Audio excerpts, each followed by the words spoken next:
Не дейді ана қыз? Апай, сөзімді бөлмеңіз. Ал мына кітапқа келетін болсақ, мынау кітап па, әлде дәптер ме? Сонда саған кітаптарда ұнамай ма? Апай, мәселе мұнда емес. Мысалға, мені біреу ренжітті дейік. Я, сонда мен осы кітаппен біреуді ұрсам, есім дұрыс па? Жырттың ғой ана кітапты. Көрдіңіз бе, жыртылып қалдым. Ал мынау менің анамның кітабы. Егер осы кітаппен біреуді ұрса,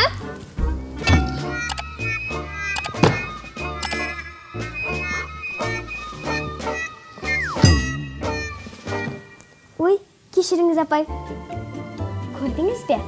Талдырып түсіреді. Бұрынғының бәрі жаман емес.